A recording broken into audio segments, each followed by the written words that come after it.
What's up, my friends? John Berruti here from Berruti Success. This week, we're talking about the top 10 tips. Top 10 tips for success in a small business. Stay tuned. Here we go.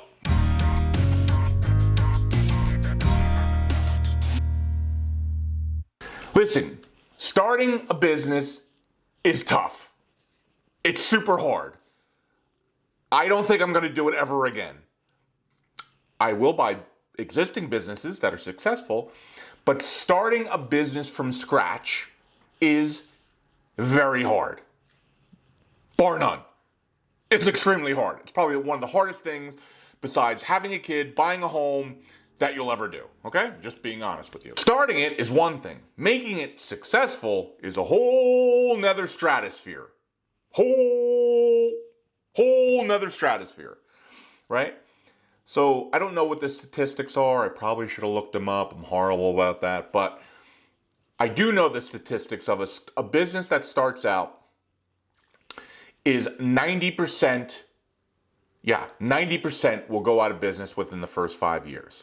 I just learned that if you have a business plan and you plan the business like that or have a mentor, you have a 40% chance of failing. So things like this, planning and actually having a structure and actually not freewheeling it, starting a business is probably your best bet. But bar none, starting a business, super hard. Making it successful, that much more hard. That much more hard? That much harder. Okay, gotta get my English right. However, the right mindset and the right strategies will, as I said, the stats said, will improve dramatically how your business stays in business. And our goal is not to just be in business, people. Our goal is to make it successful and, have a living from it. That's our goal. And our true goal, most of us, and this is a hard one, is to make it so successful that it basically runs without us. Now, some people, at the end, I might have taken that a little too far. A business needs guidance, okay? I failed at a restaurant because I didn't give it guidance. So true passiveness in an active business is probably not advised. So having, getting, and keeping a successful business takes work. You have to know that. Otherwise, don't start. Because again, starting a business hard, making it successful even harder, keeping it running even harder. Okay? Just so we're all, I don't mean to be Debbie Downer, people. Okay? I know you got the dreams of starting a tire store or going out there and doing your coffee house or, having a dry cleaner. Good for you, Sally. Good for you. But it's freaking hard. That's all I'm saying. I'm going to give you the best tips to make that business successful. Tip number 1. That's 2, but I meant 1. Tip number 1. Doing a business plan. Yes, it's a pain in the ass. Yes, actually, I'm not going to say I don't like doing it because I kind of like writing business plans. I went to school. I wrote business plans. I wrote a business plan before. I think I wrote a business plan. Yes, I did. I wrote a business plan in high school because I wanted to put a oil change facility next to my parents' restaurant. There was vacant land. We literally just sold that vacant land a couple years ago. But there was vacant land, and I was trying to convince my dad to build like a quick lube or something. And I gave him I did a whole business plan. I think I might have been in 10th grade, 11th grade. So I did, and again, I had, in high school, I was very, geeky with the finance and accounting and all that stuff. I've said this before, don't judge me. But I learned, I went to the library, I read about business plans, and I created a business plan for this Quickie Lube. Now, my dad happened to know somebody that owned the Quickie Lube, so he came down and shot the whole thing to hell. But that's besides the point. My business plan was awesome. And the real thing here was the business plan proved the point. Because when we sat down and this gentleman gave my dad the numbers, and I punched them into the business plan, and I'm like, yeah, it doesn't really work. I tried. I wanted it to work, but if you looked at the numbers, it didn't support the property, how much it would cost to build the building, how much it would cost to refinance the land, how much it would cost to do all the ancillaries and, hire the employees and do all this stuff. It didn't make financial sense. So very early on, I'm like, oh, okay, this business plan stuff kind of works. And then, went to Seton Hall and in finance, you had to write business plans in the business program. Business plans were a big thing, as it should be. Listen, writing a business plan is probably the smartest thing you can do, okay? And the reason being is because we all do this, right? I shouldn't say we all, but most of us do this as entrepreneurs. We get, or people that want to be entrepreneurs. We get so excited. We get the idea. We want to do it. We're going to go do it. And we might have 10 or 20 or $30,000 in the bank, or we have easy access to credit. I'm going to go refinance my house. We're going to go do it. I'm going to go do my coffee shop. And we don't sit and think. We don't research. We don't go out there and maybe talk to a couple people that have a coffee house. We don't do any of that. If you took a week, put a business plan together, go through the steps. What do I need to do? What is the real startup cost? A, B, C, D. And down below, I'm going to put I'm part of SCORE. SCORE is a government-backed, so basically we are mentors, right? So SCORE has a huge bank of templates and business plans and stuff. So I'm going to link that down below. And if you're thinking of doing a business, grab it, get the PDF, and start planning.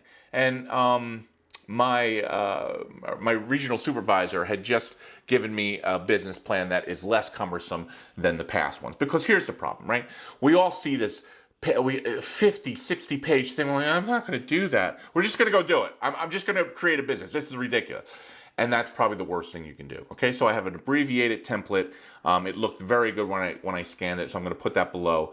The number one thing you can do is start and create a business plan. Even if you do not finish it, start the business plan from A to Z. What is my mission? Why do I want to do this? What are the finances? What are the startup costs? How many employees do I need?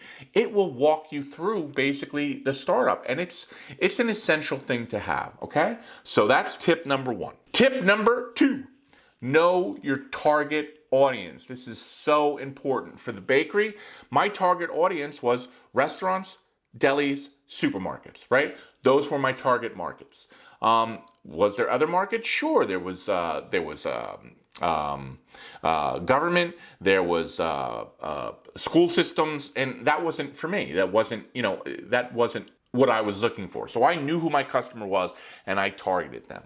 The ice cream store. Who was the ice cream store? Well, you can theoretically say the ice cream store was everybody, right? Who doesn't like ice cream? But no, the ice cream store was mainly vacationers within 6 blocks either way of the store. I know that sounds crazy, but that, where we were, was our target market. Did we get other people? Absolutely. But those 12 blocks, or even say 20 blocks, 10 and 10, were our main business because those people walked up to the store. So we needed to know that. We needed to know these were our neighbors. These were the continual summer rental people that came back year after year after year, knowing what they liked, hearing the type of ice creams and changing them.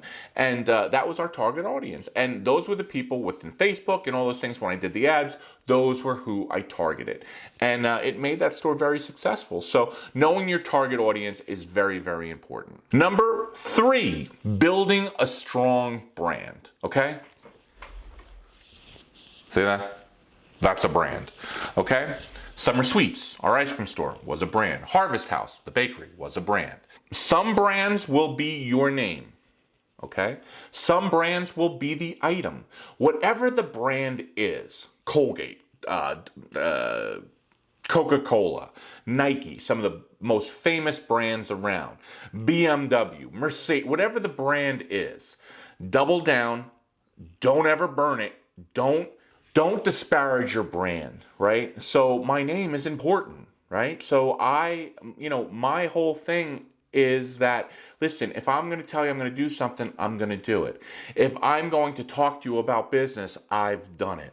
If I'm going to tell you about how to start or sell or buy a business, I've done it. So that's part of my brand, right? I'm not a talking head that hasn't done things. It's important, however, whatever your brand is, double down on it and then protect the hell out of it. Because it's really hard, and some of us know some of the brands that went to poop out there, and I'll talk about a lot of sports players that their brand was phenomenal, and they ruined their name by doing something stupid, a gun here, a stupid drunken night out there. They ruined their name. Their name was their brand. You have to protect your brand with everything you have, because that's all you have is your brand. People come for, the ice cream store. People knew that it was, our back in the day when I owned it, our whole mantra was come to Summer Sweets. It's always sunny, right? The store was bright. It smelled like waffles all the time. Like, people knew they came to Summer Sweets and they were getting an experience. Disney is an experience. Branding is important. And we could do a whole video on brand. Maybe I'll do that. But figure out what your brand is. See, sometimes people double down on their brand and they shouldn't. Maybe it's a little askew. Maybe how they're branding either themselves or what they have, isn't right. If you do something time and time and time again, and it's not working for you, maybe you have to rebrand. Maybe you have to fix your brand. Maybe you have to sit back and get feedback about your brand. And that may be you. It may be your name. It may be the things that you do. And you have to be, listen constructively and take the information and use it. Number 4, customer service. It's a cliche. I get it. Going back to the bakery, one of the things that we did, and this, God bless, was my mom, right? You could call that bakery, and my mom would make sure that, if there was something wrong, we screwed it up, or even 90% of the time we didn't screw it up. Either the chef or the owner or somebody forgot to order, or and no problem, we'll make it right. We'll get it to you. Could we do that every time? Not every time, but I was hell bent on getting the customers what they wanted. Early on, I'll be honest, I was pompous, and I lost some tremendous customers by being like, I'm not doing that. Or they called me, I can remember, oh my God, this one customer. I don't remember exactly what happened, but it was Christmas Eve, and we screwed something up. And the deli didn't get any of their bread. And I even tried to get them product, but I couldn't. And I probably could have done a better job of either going to Newark or going to another bakery, because we didn't have anything, and getting them bread, because their business relied on my business, and I failed them, and I lost them. And I see that gentleman around every once in a while, good person, and I failed at that, and it was my horrible customer service at that time. And those little nuances of failing, we just did a video, right, on failing and learning from it. I learned from that and said, no, that will never happen again. I will go over and above for as much as I can. And I think I did that. And if you're going to be in business, and I see it, the wholesale bakeries out there, they don't give about their customers right now. I got to be honest, I could go back in the bread business and take everybody's business literally within a week, because nobody gives a crap in that business, and we did. And it's a shame. It really is a shame, because the food industry is a tough industry. And, when you're the number one product besides coffee in a restaurant, the bread, and deli, it's customer service is important. So take that with a grain of salt. Make sure you're doing over and above. And listen, the customer is the reason you're in business. So if you're miserable and you don't like the customer, get out of the business. The reason you're there, the reason you're making money, the reason you have that car, that house, is because of the customer. And if you don't feel that way, you shouldn't be in business. It just, honestly. And that's how I felt. And I'm passionate about it. And I've said this before, I'm looking to own another business, and giving people more than they expect is always a great thing, especially in business. Okay? Number 5, we're going to speed these up. Number 5, social media presence. Okay? Taking social media and leveraging it. Right now, you're watching this on YouTube, and you might have saw it on Facebook, and you could have gotten it off of Reels, and you might have gotten it from TikTok. I leverage my social media, right? And it is important in today, April 2023, if you are not leveraging and using every ounce of social media, you will fail. I'm sorry. I understand a lot of people are old school. And I understand a lot of people like, I don't need that. Maybe you don't for today. But sooner or later, there will be some new business in town doing the same thing you're doing it 10 times better, and putting it out there on social media and taking all your customers away. Social media. It is so important. And I don't care if you make widgets, put tires on cars, make bread. I don't care what you do. I don't care if you're wholesale. I don't care if you're a plumber. Social media. It is so important for your business, okay? Number 6, I was horrible at this. I'm still not good. Networking, right? There are some people that are just awesome networkers. I'm a shy guy. I know you probably don't believe that. You're like, you're crazy. I'm not. I'm crazy with a camera, but in a room with 50 or 60 other people, I tend to, stay by myself. And I've worked on that my whole life. I really have. And I think I'm getting better. But networking with both your peers and potential customers is so important. And as I do it more and more now, it's amazing the doors that open up. It's amazing the people that you meet. And here's the strange thing. I love meeting people. It's just, I'm shy, right? So like for me to go, hey, I'm John, I'm not great at that. There are some people in my industry that are tremendous with it. And I look at them, and some people, they're full of themselves. Listen, they're great marketers, and I wish I could be that way. I wish I could be better at marketing and getting myself out there. And hey, I'm John.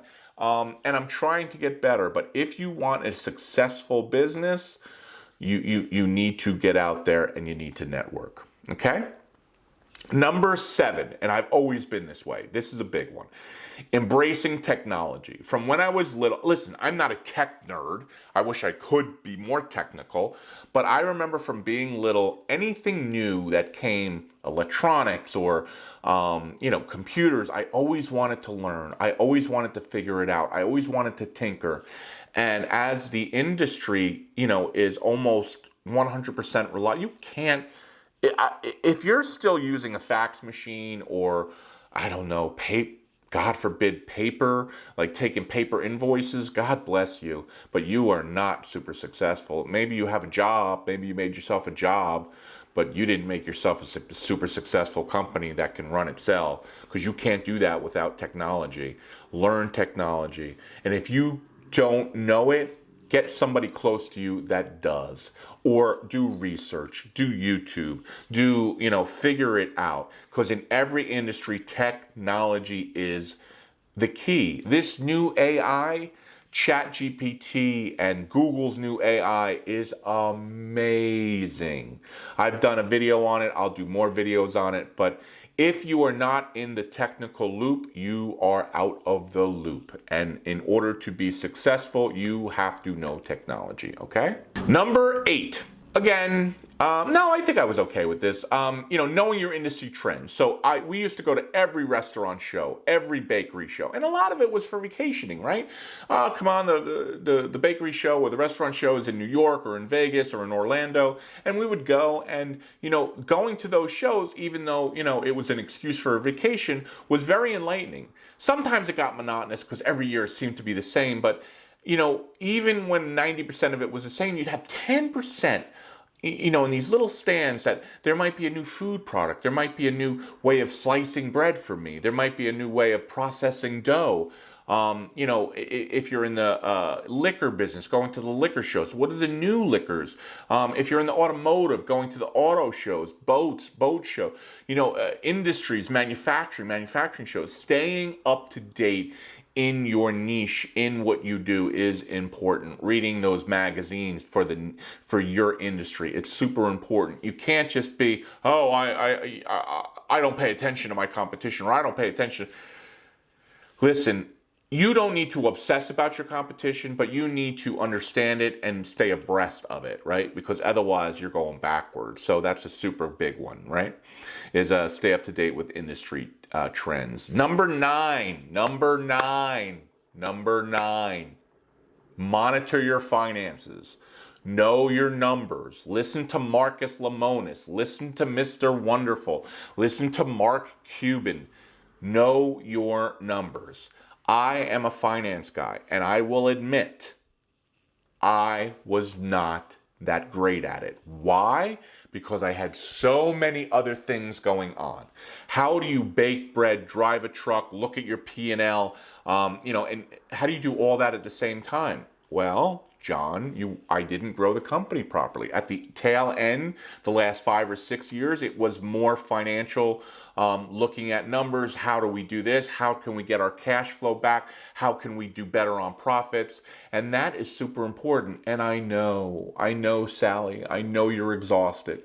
I know you've just worked 16 hours, Bob, at the restaurant in front of the stove. I get it. But if you don't know your numbers, you won't be successful and you will be out of business. If you don't know where your true food cost is, and you don't know where your true labor cost is, and you don't know exactly what the bottom line is bringing in, you will not be successful. I'm sorry. I know it sucks. And if you don't understand it, it's fine. Go and find a professional. Go and find and I know this is hard to find, but go find a good accountant. And don't just say, here's my numbers. Sit with them. Johnny, explain this to me. Don't just tell me. Explain these numbers and how they help and hurt me. Explain my cash flow. Explain my P&L, profit and loss. Explain my balance sheet. Why does any of this matter to me? And they'll go over it and they'll say, look, these things are good. This is bad. Your cash flow is, you don't have enough cash in the bank. You have a great business, but it sucks cash. We have to do something better on either inventory control, or we have to raise prices. It is super, super important. Know your numbers. I can't preach that enough. And again, the reason I tell you these things is because I've made the mistakes and I've learned from them. And that's a big one. Okay. Number 10.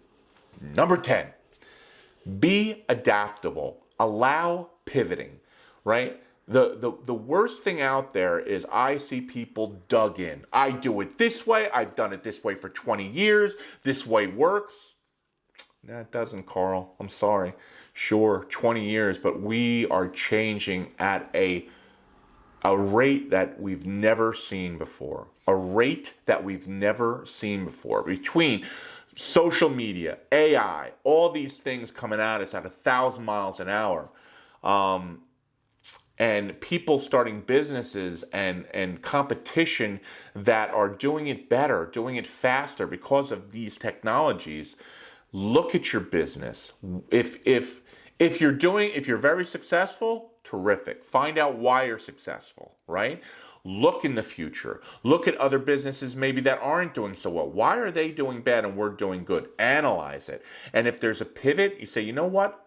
They did this. We were thinking of doing that. We're not going to do that anymore, right? Be adaptable. Pivot. Think.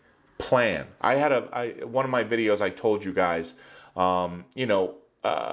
as far as taking time for yourself and actually having alone time to either read or think, or, I like going to the beach and looking at the ocean. I just do. Something about the waves have always calmed me down. And I'll bring a book, a spiral book with a pen, and I'll sit there for an hour or two and just write thoughts down. And those things are important, right? Having that time to think about your business and what you're doing right, what you're doing wrong is important.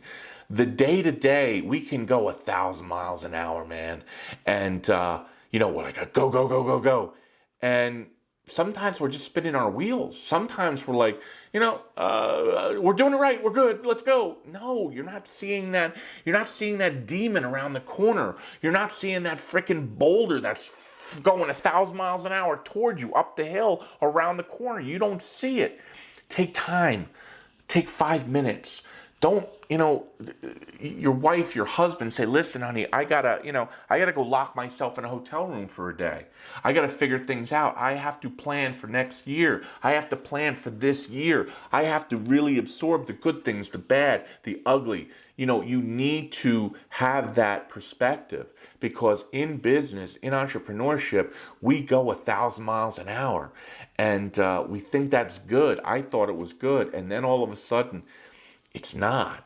And then all of a sudden our business is getting away from us. And then all of a sudden we see sales go down, expenses go up, and that's the beginning of the end. So make sure you're adaptable. Make sure you can pivot, and make sure you're taking the time to look at the whole picture. Okay? That's the top 10 tips. Those, honestly, if you do those 10 things, you will 100% have a successful business. The problem is we know what to do. We do not do it. We know. And again, I'm not preaching to you. I've done it. I know the mistakes that I've made. I know the things that I have to do to be successful. And still today, I won't do things that I know I have to do. Stop. Think. Do you really want to be successful, John? Do you really want to succeed at this? Well, if you do, Sally, Carl, then you know what to do. These tips are one of those things that will lead you into the world of success. So, we'll see you on the next one. I'm off for vacation. I'm probably back from vacation by the time you guys see this. I'm going with a bunch of buddies, my good friend Chef Mike and my friend Vincent, to the Florida Keys. I have never been there. We should have a ball, and I will see you when we come back.